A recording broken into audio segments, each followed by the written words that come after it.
Hello everyone. So today we will start our next chapter, that is chapter number 6, the Browning version written by Terence Rattigan from the book Hornbill. So today we will study about this chapter. So let's see what is this chapter all about. This is an excerpt from the Browning version. The scene is set in a school. Frank is young and Crocker Harris middle aged. Both are masters. So excerpt from the Browning version. Excerpt का मतलब होता है एक छोटा सा part लेना, एक छोटा सा हिस्सा लिया गया है. From the Browning version means the reference within the play of Robert Browning's translation of the Greek tragedy Agamemnon. तो रॉबर्ट ब्राउनिंग का एक प्ले है, ग्रीक ट्रेजेडी प्ले है, वो एगमेम्नन के बुक में से लिया गया है. तो उसकी ट्रांसलेशन करी गई है और छोटा सा पार्ट लिया गया है, ये जो कि है हमारा the Browning version. So the scene is set in a school. तो ये जो सीन है ये पूरा स्कूल में सेट करा गया है. Frank is young and Crocker Harris middle aged. तो यहाँ पे हमारे पास एक करेक्टर है फ्रैंक जो कि यंग है और दूसरा करेक्टर है क्रॉकर हैरिस जो कि एक मिडल एज्ड पर्सन है. Both are teachers. तो ये दोनों टीचर्स हैं. Both are masters. And Taplow is a boy of 16 who has come in to do extra work for Mister Crocker Harris. और टैप्लो एक 16 साल का लड़का है जो कि एक्स्ट्रा काम करने आया है अपने टीचर क्रॉकर हैरिस के लिए. But the latter has not yet arrived and Frank finds Taplow waiting. तो लेटर का मतलब क्या है? Denoting the second mentioned person of the two people. अब दो लोगों के बीच में बात हो रही है, फ्रैंक और टैप्लो के बीच में. और फ्रैंक जो है वो ये देखता है कि टैप्लो वेट कर रहा है मिस्टर क्रॉकर हैरिस की और वो अभी तक आए नहीं है. So the conversation started between Frank and Taplow. So let's see what is all about. Frank, do I know you? Taplow, no sir. Frank, what's your name? Taplow, Taplow. तो Frank उसको जब देखता है टैप्लो को कि ये यहाँ पे आया है स्कूल में, किसी की वेट कर रहा है. तो फ्रैंक भी एक टीचर है, यंग टीचर है, तो वो पूछता है क्या मैं तुम्हें जानता हूँ? तो टैप्लो कहता है नहीं सर, आप मुझे नहीं जानते. तो फ्रैंक उससे पूछता है अच्छा तुम्हारा नाम क्या है? तो टैप्लो आगे से रिप्लाई करता है कि मेरा नाम टैप्लो है. Frank, Taplow, no I don't, you are not a scientist I gather. तो फ्रैंक उसका नाम रिपीट करते हुए बोलता है टैप्लो, अच्छा अच्छा, इस नाम के मैं किसी पर्सन को नहीं जानता. You are not a scientist I gather. इसका मतलब है कि भाई जहाँ तक मेरे को याद है कि तुम कोई भी साइंस के स्टूडेंट नहीं हो, मतलब इस नाम का कोई भी बच्चा साइंस का स्टूडेंट नहीं है. तो टैप्लो आगे से कहता है no sir, I am still in the lower fifth. I can't specialise until next term. That's to say if I have got my remove all right. तो टैप्लो आगे से कहता है नहीं सर, मैं तो अभी तक सिर्फ लोअर फिफ्थ में हूँ. तो लोअर फिफ्थ यहाँ पे क्या है? लोअर फिफ्थ यहाँ पे एक ग्रेड है, एक क्लास है, यानी कि वो अभी उस लेवल पे नहीं पहुँचा जहाँ पे वो साइंस ऑप्ट करे. तो एक क्लास है. तो वो कह रहे हैं I can't specialise until next term. Next term तक मैं स्पेशलाइज नहीं कर सकता, मैं साइंस नहीं ले सकता. If I have got my remove all right. अब रिमूव का मतलब है यहाँ पे एक डिवीज़न होती है ब्रिटिश स्कूल्स में, तो वो अपना रिज़ल्ट लेने आया है, अपना रिमूव लेने आया है. अब जैसे 80% से ज़्यादा हो तो उसको डिस्टिंक्शन कहते हैं, ये एक डिवीज़न है. इसी तरीके से फॉरेन कंट्री में ब्रिटिश के स्कूल्स में रिमूव को भी एक डिवीज़न बोला गया है. तो वो अपना रिज़ल्ट लेने आया है, अपना रिमूव लेने आया है. तो वो कहता है अगर मैं उसमें अच्छे नंबर आ जाते हैं, क्लियर हो जाते हैं, तो मैं देखूंगा मैंने क्या लेना है. पर अभी तो मैं लोअर फिफ्थ में हूँ, नेक्स्ट टर्म तक मैं कुछ नहीं कह सकता जब तक मेरा रिज़ल्ट ना आए. Frank, don't you know if you have got your remove? No sir, mister Crocker Harris doesn't tell us the results like the other masters. Frank उसको आगे से कहता है कि अच्छा तुम्हें अपने रिज़ल्ट के बारे में अभी तक पता ही नहीं है. तो टैप्लो कहता है नहीं सर, मुझे नहीं पता. जो मिस्टर क्रॉकर हैरिस जो हमारे टीचर हैं वो बाकी टीचर्स की तरह रिज़ल्ट पहले ही नहीं बताते. Frank, why not? Taplow, well you know what he is like sir. Frank आगे से कहता है क्यों क्यों नहीं बताते वो? तो टैप्लो कहता है वेल सर, आपको पता ही है उनकी नेचर कैसी है, वो किस तरीके के हैं. Frank, I believe there is a rule that form results should only be announced by the headmaster on the last day of term. Form result का मतलब क्या है? फॉर्म का मतलब क्लास रिजल्ट्स. तो फ्रैंक कहता है हाँ मुझे भी पता है कि एक रूल है कि क्लास के रिजल्ट्स हेडमास्टर तभी अनाउंस करेगा जब टर्म का लास्ट डे हो, जब नेक्स्ट टर्म शुरू होने वाली हो उससे पहले वाले टर्म का लास्ट डे हो, तभी रिजल्ट अनाउंस करने क्लास के. ये एक रूल है. तो टैप्लो आगे से कहता है yes but who else pays attention to it except mister Crocker Harris. तो टैप्लो कहता है हाँ सर ये रूल तो है, लेकिन मिस्टर क्रॉकर हैरिस के अलावा और कौन इस रूल पे ध्यान देता है, यानी कोई टीचर इस रूल को फॉलो नहीं करता except mister Crocker Harris. Frank, I don't, I admit, but that's no criterion. So you have got to wait until tomorrow to know your fate. Have you? Yes, sir. तो Frank आगे से कहता है हाँ मैं इस बात को एडमिट करता हूँ, मैं इस बात से सहमत हूँ कि मैं इस रूल को फॉलो नहीं करता, लेकिन ये कोई क्राइटेरिया नहीं है. ये मत समझना कि मैं फ़ॉलो नहीं करता तो मतलब बाकी लोग भी फॉलो नहीं करते होंगे. तो ये एक अपना एक स्टैंडर्ड ना सोचो मुझे जज करने का या सबको जज करने का कि भाई अगर एक टीचर फॉलो नहीं करता तो सारे नहीं करते होंगे या सिर्फ मिस्टर क्रॉकर हैरिस ही फॉलो कर रहे हैं. वो कहता है फ्रैंक ऐसा भी नहीं है. वो कहते हैं तो अच्छा तो तुम्हें मतलब अपना फेट यानी अपना रिजल्ट जानने के लिए, अपने मार्क्स जानने के लिए कल तक वेट करना पड़ेगा. तो टैप्लो कहता है yes sir. Frank supposing the answer is favourable what then. Frank कहता है सपोज करो अगर तुम अच्छे नंबरों से पास होगे, डिस्टिंक्शन से पास होगे तो तब क्या करोगे. तो टैप्लो कहता है ओह साइंस सर ऑफ कोर्स. तो टैप्लो को साइंस में इंटरेस्ट है तो टैप्लो कहता है definitely I will choose science as my subject. Frank sadly yes we get all the slackers. Slackers का मतलब होता है lazy students who don't work hard. ऐसे लेज़ी से स्टूडेंट्स जो मेहनत नहीं करना चाहते, हार्ड वर्क नहीं करना चाहते. तो फ्रैंक बहुत ही ज़्यादा सैड होके कहता है कि हाँ हमारे पास तो सारा ऐसा ही स्टफ़ आता है जो कि बच्चे हार्ड वर्क नहीं करना चाहते. Taplow protestingly I am extremely interested in science sir. अब टैप्लो अपनी बात को बड़ा प्रोटेस्ट करते हुए प्रूव करते हुए बोलता है कि नहीं सर ऐसी कोई बात नहीं है कि भी स्लैकर्स वगैरह आते हैं, मैं तो पूरी तरीके से इंटरेस्टेड हूँ सर साइंस में. Frank are you. I am not at least in the science I have to teach. तो फ्रैंक आगे से कहता है अच्छा तुम सच में इंटरेस्टेड हो साइंस में. मैं तो नहीं हूँ, एटलीस्ट उस साइंस में तो बिल्कुल नहीं हूँ जो मुझे पढ़ानी पड़ती है. तो इससे हमें ये पता लग रहा है कि जो फ्रैंक है वो कौन है, वही साइंस टीचर है उस स्कूल का, the young teacher, and he is a science teacher. और उसी को ही साइंस पढ़ाना बिल्कुल भी पसंद नहीं है, एटलीस्ट वो वाली साइंस उसको स्कूल में पढ़ानी पड़ती है. Taplow well anyway sir it's a good deal more exciting than this muck indicating his book. Now Taplow is holding a book. Taplow ने उस टाइम पे एक बुक पकड़ी हुई थी तो वो उस बुक को मक कह रहा है. मक का मतलब होता है यूजलेस, जो किसी काम की नहीं है.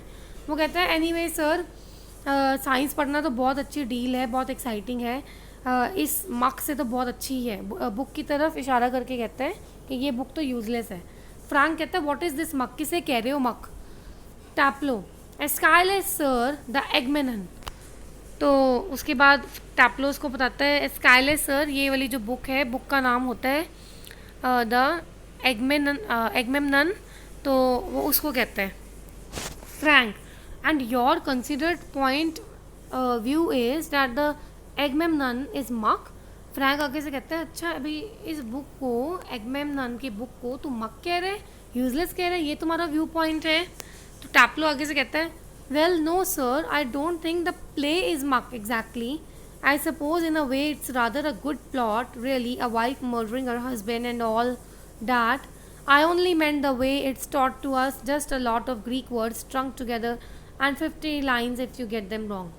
तो टैप्लो आगे से कहते हैं नहीं सर मेरा ये व्यू पॉइंट नहीं है कि जो इसके अंदर का प्ले है वो यूजलेस है. जो प्ले है वो मक नहीं है, वो तो बहुत ही अच्छे वे में लिखा गया है, बहुत ही अच्छा प्लॉट है उसका, अच्छी स्टोरी है कि इसमें एक वाइफ अपने हस्बैंड का मर्डर कर देती है और सब कुछ इसी से रिलेटेड है स्टोरी. वो कहता है लेकिन मैं तो ये कह रहा हूँ कि जिस तरीके से ये प्ले हमें पढ़ाया जाता है इसमें इतने सारे ग्रीक वर्ड्स हैं. स्ट्रंग टुगेदर का मतलब है to combine two different things into something useful. दो चीज़ों को किसी यूज़फुल चीज़ में कन्वर्ट करके जोड़ा जा रहा है। ग्रीक वर्ड्स इतने ज़्यादा हैं और ग्रीक में ही हमें ये पढ़ाया जाता है, तो अगर हम बिल्कुल एज इट इज़ वो वर्ड्स ना लिखें तो क्या हो जाती हैं, टीचर की 50 लाइंस आ जाती हैं, रेड मार्क्स आ जाते हैं नोटबुक पे, अगर हम बिल्कुल सेम ना लिखें Greek words. Frank, you sound a little bitter Taplow, I am rather sir. Captain, no sir, extra work. तो फ्रैंक आगे से कहता है कि तुम्हारी बातों से तो बड़ी कड़वाहट झलक रही है, लगता है तुम उदास हो। तो टैप्लो कहता है हाँ सर, मैं दुखी तो हूँ। फ्रैंक आगे से कहता है कैप्टन, कैप्टन का मतलब कि भी किसी को अगर पनिशमेंट के लिए एक जगह पे रखा गया हो, जैसे टैप्लो को रखा गया था because Taplow was waiting for Mister Crocker Harris, तो वो कहता है कि भी फिर कैप्टन मतलब यही कि तुम्हें पनिशमेंट के तौर पे यहाँ पे रखा गया है। तो टैप्लो कहता है नहीं सर, पनिशमेंट नहीं, मतलब एक्स्ट्रा वर्क के लिए बुलाया गया मुझे। Frank, extra work on the last day of school. तो फ्रैंक आगे से कहता है एक्स्ट्रा वर्क के लिए बुलाया, और वो भी स्कूल के आखिरी दिन पे। स्कूल के आखिरी दिन पे कैसा एक्स्ट्रा वर्क हुआ।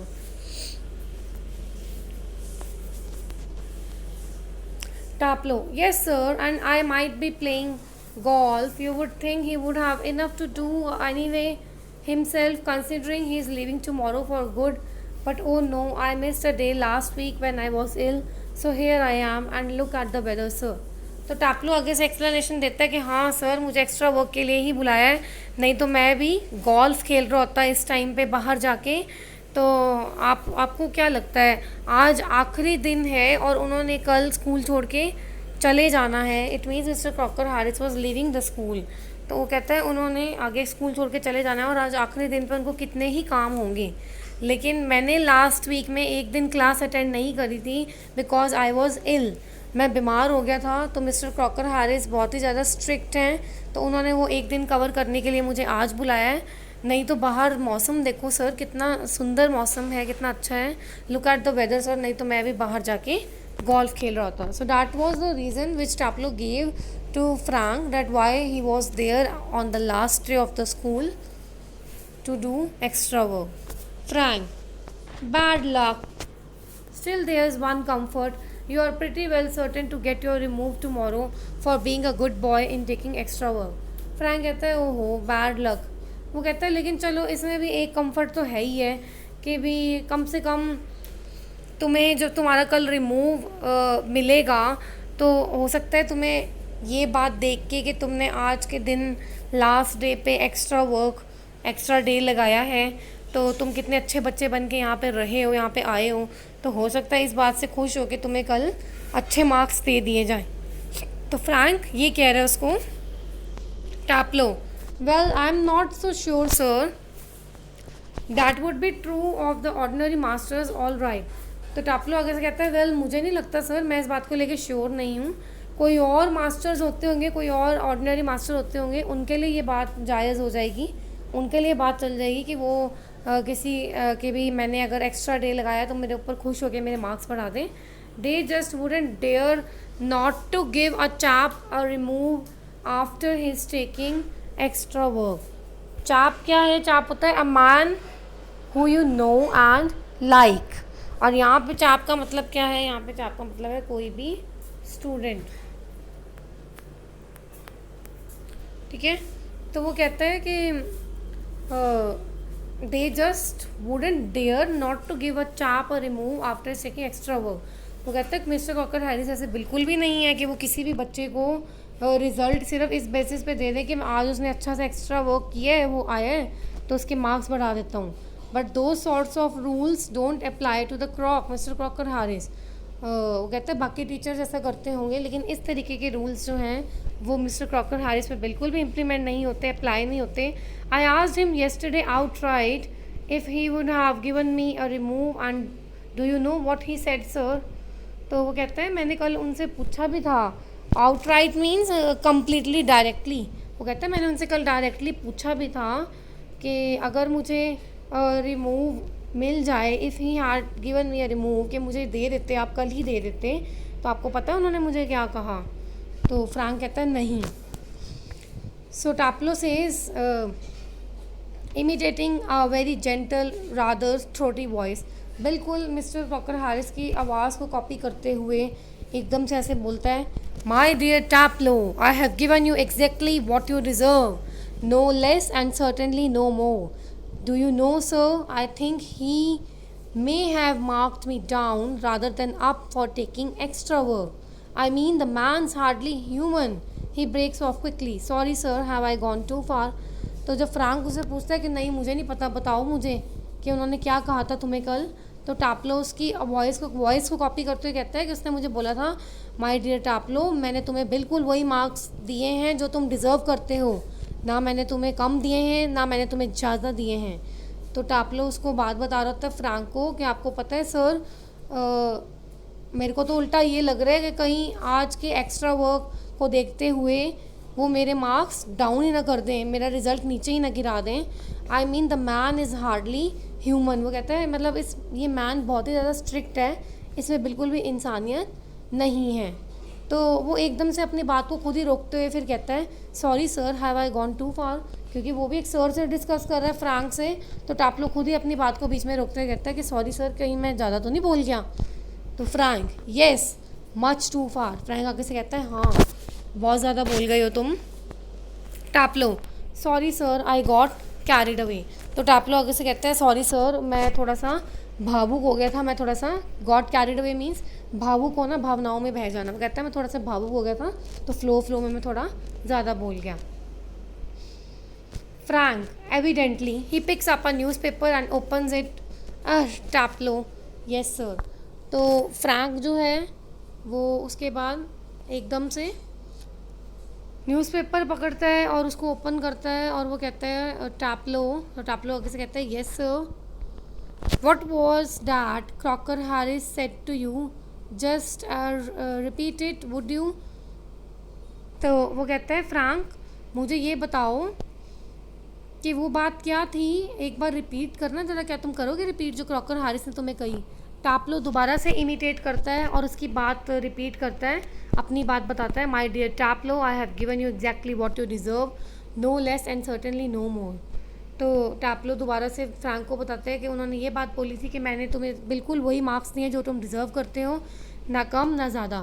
Frank looking severe, not in the least like him, read your nice Aeschylus and be quiet. Taplow with dislike Aeschylus. तो वो उसके बाद कहता है, फ्रैंक बिल्कुल सीवियर लुक दे रहा है वो, सिंसियर सी।